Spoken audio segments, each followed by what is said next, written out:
Does this video really need an intro? I mean, it's Minecraft, and I would like to think you know what Minecraft is, but I know there are some very questionable people out there. Feck it. Today I wanted to ask the question, can you beat Minecraft in a zombie apocalypse? I've wanted to branch out and do more games for a while now, and well, this is it. This took me numerous attempts. I lost count after a while. If you're here to watch someone get to day 100 and build a mega base and most likely a pedophile, then you're on the wrong video. I set myself a bit of an odd rule for this one. If I die, I have to restart, but I'm not playing on hardcore. Instead, you have probably already seen me lock the game mode to normal difficulty because the challenge doesn't come from the in-game difficulty. This mod pack should be listed in the description if you want to give it a go. I had quite a bit of fun recording this, so if you do give it a go, let me know what you think. Yes, after too many attempts to count, I was sick of chopping down trees, so I gave myself the bonus chest and spawned near a village with what may be the worst blacksmith chest in history. I raid the village for their food and materials and get myself set up with stone tools before embarking off to find somewhere to settle down, and I run into my first of literally thousands of zombies. I find a little cave with just a few zombies in it, but I ended up getting 35 iron and a good bit of coal, so we're actually off to a good start. I clear out some land and end up having a heart attack trying to fence myself in for night 1 so I didn't die straight away, and already I'm being surrounded by zombies. I learned early on that when there's so many of them, if I can funnel them into one area, they'll take entity cramming damage, and I decided not to change it just to keep it as quote unquote vanilla as possible. Somehow, a zombie jumped over the fence and scared the shit out of me. Do you see the amount of zombies here? Do you see how fast they move? Feckin' terrifying. Looking back at it, I think they were just cramming so much and taking damage that they forced themselves over the fence. Really, for the first night, I just waited it out so I could take them all out in the morning and start to expand on my little base. I'm sure you see on top of the screen that the zombies have fire resistance too, so a lava moat is unfortunately out of the question. But once I cleared them out, I expanded my area out, fenced it off, and started building a liquidless moat around my base considering the zombies are able to jump over my feckin' fence. I fix up my inventory and throw out all the shite I don't need anymore and get started on a little potato farm to keep me fed for the run. A blood moon is rising and, well, if you don't know what a blood moon is, you'll see. During the night, I broke the number 2 rule and dug straight down to Y level 11 for a mine, and I managed to find even more iron. If you're wondering why I'm able to chop down trees with just one hit, it's because of a mod and because I'm lazy. However, Vein Miner was a bit too cheaty for me. I get my smoker, furnace and blast furnace set up as it becomes day. I clear out all the zombies in my hole, and it's nice to know that XP won't be an issue in a run like this. I venture out to start killing horses. Not because I'm an inhumane monster, because there's no cows around and I need leather and lots of it for books so we can get enchanting at some stage. While recording the previous attempts, I was like, duh Dara, I will not use enchanting, it's too easy.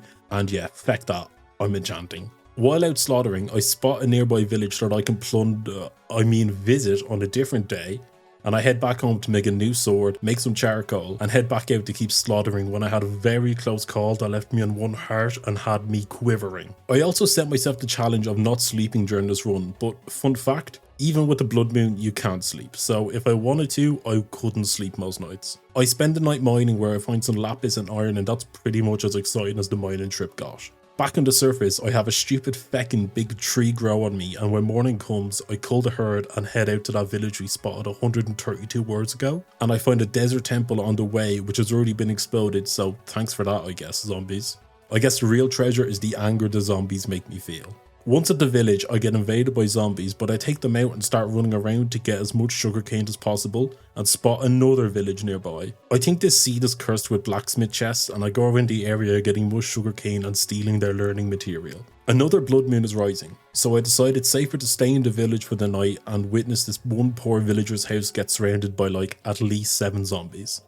In the morning, I pack up my bits, as in my furnace and my torch, and run away to go to another temple and get more sugarcane.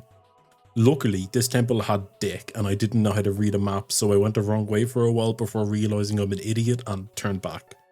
On the way back, I was shaking because of the sheer amount of zombies following me around.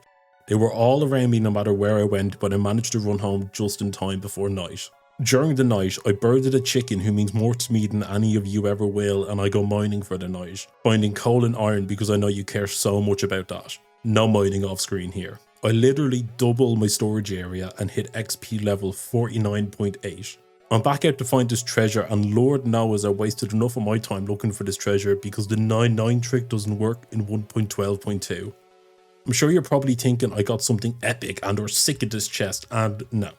I essentially got bent over and fecked after spending basically all day looking for this miserable treasure. Considering I still needed to beat the game, I made sure the Endermen were still able to spawn, and I placed a few boats down in my base to lure them in so I can take them out during the run. But I think due to the sheer amount of zombies, I had to do this the second it got dark. Otherwise there was too many zombies and I wouldn't let other mobs spawn.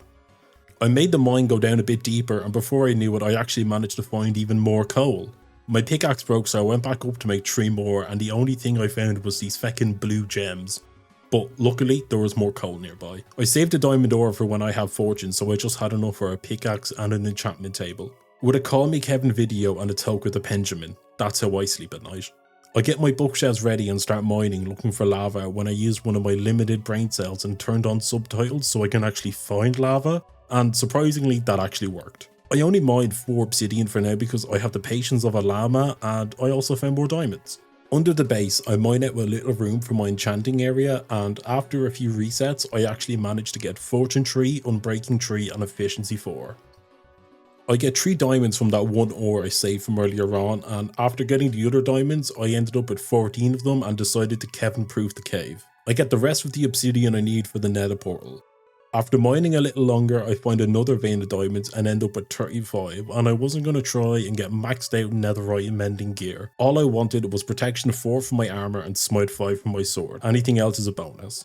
I won't bore you with the repetitive enchanting, disenchanting and shit like that, but just know that XP isn't hard to come by, and I'm sure if you use that big brain of yours you'll understand how the enchanting system works. I mine out a room opposite my enchanting table for my nether portal, but I've got no plans to go there just yet. Through the night, I bait some endermen into my bow and turn my 2 swords into 1. Smite 5, Sweeping Edge 3, Unbreaking 3 and Looting 3. Here's the armor I'm wearing, and this is my favourite part of the day. Just look at that. Beautiful. I hop into the nether, and the first thing I do is surround my portal with a cobblestone wall because I wasn't sure if zombies could spawn in the nether, so I wanted to be as safe as I could. Of course, yes, they do spawn in the nether, and before I knew it I was surrounded by more zombies than I actually would have been in the overworld. I wasn't able to spot a blaze anywhere even though I spawned at a fortress, and after accidentally falling down into the pit of zombies my heart skipped many beats, and the only building blocks I had left was wood, so that was handy to use in literal hell. After painstakingly trying to build a wooden bridge back to my nether portal and almost dying, I just about make it back and vow to never feckin' return. I know what you're thinking. How am I going to get blaze rods then? Well, by crafting them of course. This is a mod pack, not your vanilla experience. To craft blaze rods I need slime, sticks and a bucket of lava. To craft slime balls I need flowers and water, and considering I was in a plains biome that wasn't too bad at all. Just before the sun went down I went out getting as many flowers as I could, and I ended up with 3 slime balls. All I needed was 3 or 4 more and a few ender pearls, and I was ready to cry in a whole new dimension. The next day, I culled the herd again and went out to get more flowers for all my crafting needs. I passed by the mine from the start of the video and finished getting the rest of the flowers I need. I end up with 7 slime balls and head back to where I got that obsidian to get the lava I need to craft blaze rods.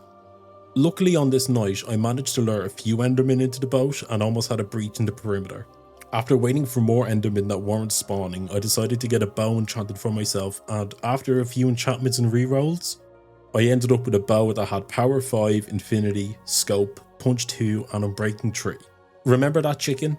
Good, because they're dead now and I used their singular feather to make arrows for my bow and find out what the scope enchantment does. I'm almost 99% sure this is added by a mod. I reinforced my border and for some reason look at the seed for this world. This night I managed to get a few endermen, and this one enderman wouldn't teleport to me until I bridged over to him and I finally had the pearls I needed.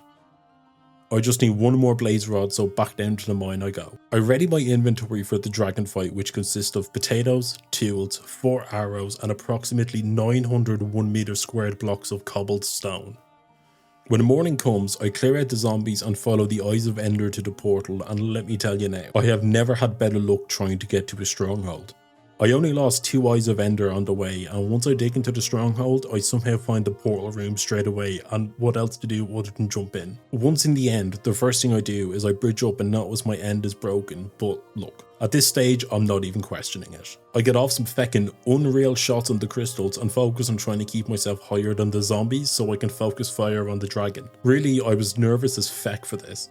I had gotten this far, and if I messed up, I would have had to restart the whole run, and this is something I just did not want to do. But after a few close calls and 9.5 minutes, I managed to take down the dragon and answer the question that maybe 1 or 2 people have ever asked. Yes, you can beat Minecraft in the zombie apocalypse. This was really fun to play through, so I would like to do some more Minecraft challenges in the future. If there's something you want to see in Minecraft or any other game, please let me know. If you have any challenge run ideas you want me to see, please leave them in the comments. And with that, I've been Dara, and have a good day.